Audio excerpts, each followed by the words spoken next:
Parasakthi release ஆகி வெற்றிகரமாக போயிட்டு இருக்கு. பயங்கரமான ஒரு புரட்சிகரமான திரைப்படம் அப்படின்னு சொல்றாங்க. புரட்சியை உண்டாக்கும் திரைப்படம்.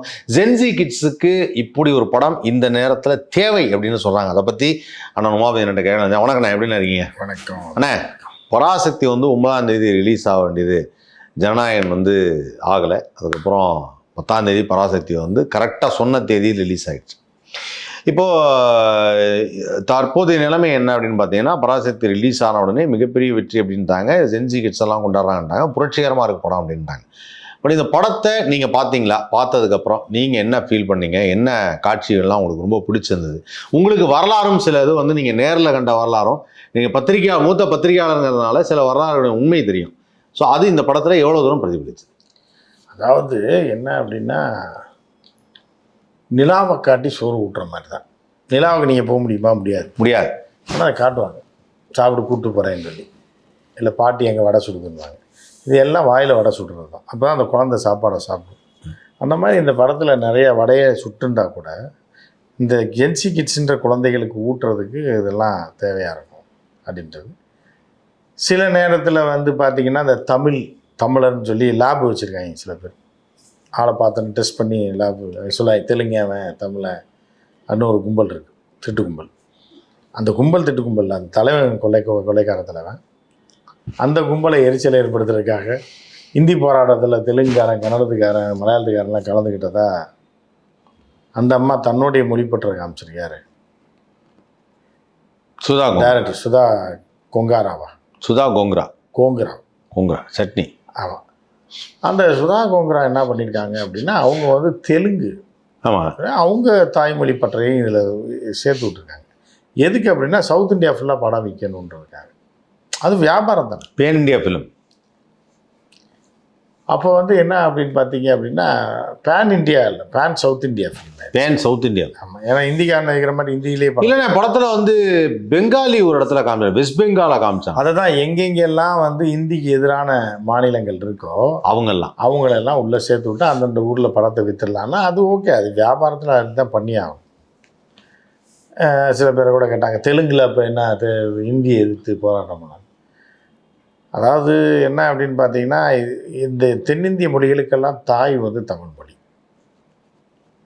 திராவிடம் அப்படின்னா அந்த திராவிடம் எதுலேருந்து வருதுன்னா தமிழர்கள் தான் அப்படியே இருந்து பிரிஞ்சது தான். இதெல்லாம் ஒவ்வொரு காலகட்டத்தில் பிரிஞ்சது. அந்த மொழியும் ஒவ்வொரு காலகட்டத்தில் பிரிஞ்சு போய் அது ஒரு 1000 வருஷம் 2000 வருஷம் அப்படி ஒரு 1500 வருஷம் இப்படி தான் அந்த மொழிகள் உருவாகிட்டு வருது.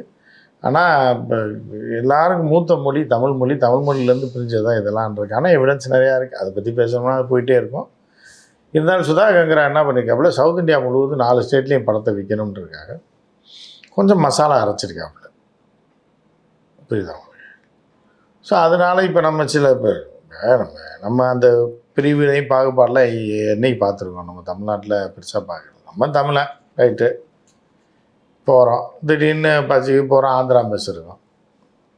சூப்பராக பொடி போட்டு எண்ணெய் ஊற்றி செமையா ஆந்திரா மெஸ் இருக்குல்ல, அவன் மனசு உள்ளவங்க அள்ளி வைப்பாங்க சாப்பாடு. நீ எந்த ஆந்திரா மெஸ்லேயும் அளவு சாப்பாடோ இல்லை கொஞ்சோண்டு எடுத்து வச்சுருக்கான்னு பார்த்துருக்கீங்களா? அள்ளி வைப்பாங்க. அந்த மாதிரி ஒரு மனம் படைத்தவர்கள் அவங்க. ஆமாம். ஒவ்வொருத்தருக்கும் ஒரு சிறப்பு இருக்குது. கரெக்டு. அப்போ திடீர்னு சேட்டன் கடைக்கு போகிறீங்க, ஒரு மீன் குழம்பு தேங்காய் எண்ணெயில் பொரிச்ச மீன் சாப்பிட்டா அது ஒரு டேஸ்ட்டாக இருக்கும். எல்லாத்தையும் சேர்த்து போட்டு அடிச்சிருக்காப்புல. அடித்து இது பண்ணுவோம். இது வரலாற்றை திரிக்கிறாங்கன்னு சொல்லி கர்நாடகா விட்டீங்களே, அந்த சாம்பார் இனிக்குமே. ஆமாம், அது அவங்களே சேர்த்துருக்காங்க. மெத்தூர் வடை. ஆமாம். ரசவடை எல்லாம் அவங்கள்ட்ட ஃபேமஸ். ரசவடை, மெத்தூர் வடை, இது என்ன ஐயோ மஞ்சு சட்னி அப்படி இருக்கு. அது ஒரு பக்கம். அப்புறம் பார்த்தீங்கன்னா, கொல்கட்டாவிலேருந்து ஒரு பிள்ளை இறக்கியிருக்காங்க. அது போட்டுக்கிட்டு எல்லாம் ரவுண்டாக வச்சு விட்டு அது இந்தி எதுக்குது. இதெல்லாம் எதுக்குன்னா, அங்கங்கே மார்க்கெட் பண்ணி இந்திக்கு எதிரான பெல்ட்டில் ஒரு மாற்றத்தை கொண்டு வருவதற்கான ஒரு படமாக இந்த படம் இருக்குது. தற்போதைய காலகட்டத்துக்கும். ஏன்னா இப்போ சமீபத்தில் தான் அந்த மும்மொழி கொள்கை வந்தப்போ எதிர்த்தாங்க இல்லையா? ஸோ அதுக்கும் இந்த படத்துக்கும் ஒரு வெஸ்ட் பெங்காலே இந்தியை ஏற்றுக்க மாட்டாங்க. இப்போ மராத்திகள் நம்மளை பார்த்து இறங்கிட்டாங்க, கர்நாடகாலையும் நம்மளை பார்த்து இறங்கிட்டாங்க.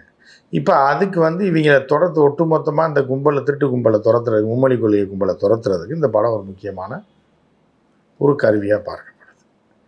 அந்த காலத்தில் நடந்த பல விஷயங்களையும் அதில் சேர்த்துருக்காங்க. பொள்ளாச்சி சம்பவம், பொள்ளாச்சி கொடூரங்கள்,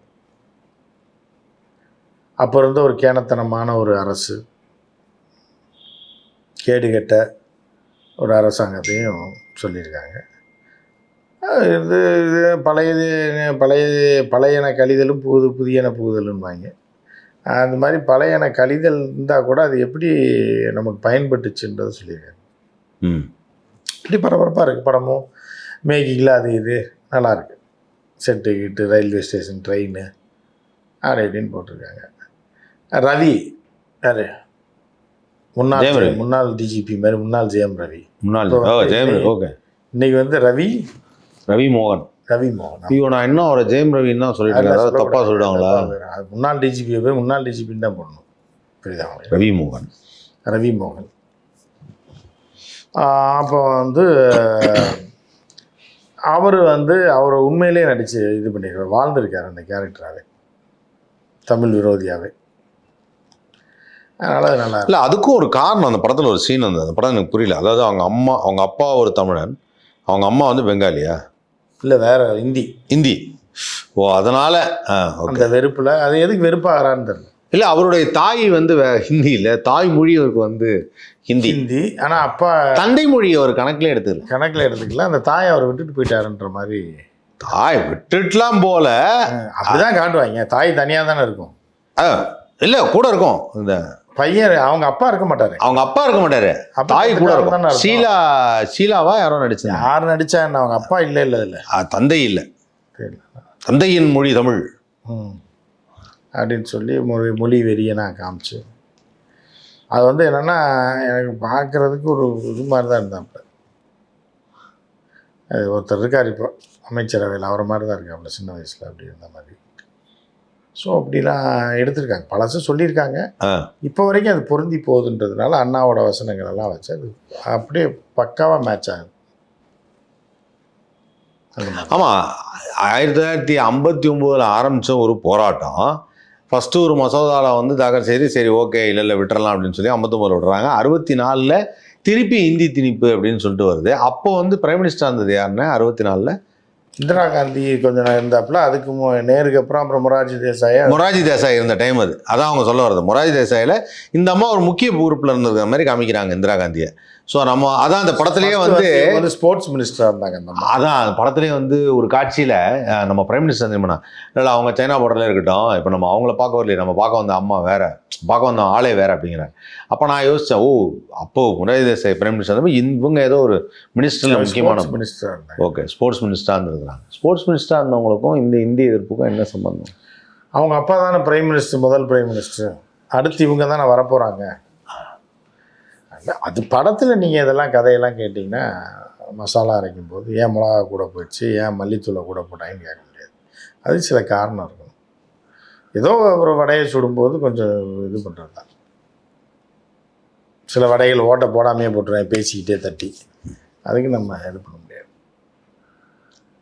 ஸோ அந்த மாதிரி படம் நல்லா தான் இருக்குது. நல்லா இருக்குது. இன்றைக்கி தேவையான படங்கள் புரிஞ்சுக்கிற அளவுக்கு புரிஞ்சுக்கிட்டாங்கன்னா போதும். அது உள்ள முக்கியமான கண்டென்ட்டை புரிஞ்சுக்கிட்டாங்கன்னா போதும். இல்லை, கண்டென்ட் ஒன்று தான். அதாவது இந்த படத்தில் எனக்கு ஒரு மாதிரி கண் கலங்கிய ஒரு இடம் அப்படின்னா, அந்த இன்டர்வல் பிளாக்கு முன்னாடி வந்து ஐயா கண்ணுன்னு சொல்லிட்டு ஒருத்தர் வந்து ஐஏஎஸ் படிக்கிறதுக்கு எக்ஸாம் எழுதுறதுக்கு போகிறப்போ அவருக்கு பேனா கொடுத்து உதவி செய்கிறாப்புல. அந்த இடத்துல ஐயா கண்ணன் வந்து திரும்பி வந்து முதல்வர் காலில் விழுந்து, ஐயா எங்களை போய் மறுபடியும் ஹிந்தி படிக்க சொன்னேன், ஏற்கனவே நான் வந்து இங்கிலீஷ் படிக்கிறதுக்கே தடுமாறினேன், நான் என்னுடைய தாய்மொழி தமிழ், மறுபடியும் நீ ஹிந்தியெல்லாம் படித்து வந்து எழுத சொன்னால் நான் எப்படியா எழுதுவேன், அதை செய்து வேணான்னு சொல்லுங்க, இதுக்கு எப்படியாவது எனக்கு ஒரு விடியோ காலம் வராதா அப்படின்னு சொல்லி கேட்கும்போது ஒரு தீ குடிக்கிற அந்த சீன் இருந்ததுல, அது ரொம்ப உணர்வு பூர்வமாக இருந்தது. ஏன்னா அன்னைக்கு நடந்தது அதுதானுங்க. அதான் அந்த கேடுகெட்ட அரசாங்கம் அன்னைக்கு இருந்த காலகட்டத்தில் இருந்த அரசாங்கம் அதுதானே பண்ணிச்சு. காட்டி கொடுத்து அவங்கள பதவிக்காகவும் அவங்களுடைய இப்போ அதிகாரத்தை கையில் வச்சுக்கணுன்றக்காக அவங்க பண்ண அநியாயம்லாம் மறந்து போயிடுமா? எத்தனை பேர் வீட்டு பண்ணிக்கா, எத்தனை பேரை கொன்று குவிச்சிருக்காங்க அந்த காலகட்டத்தில்.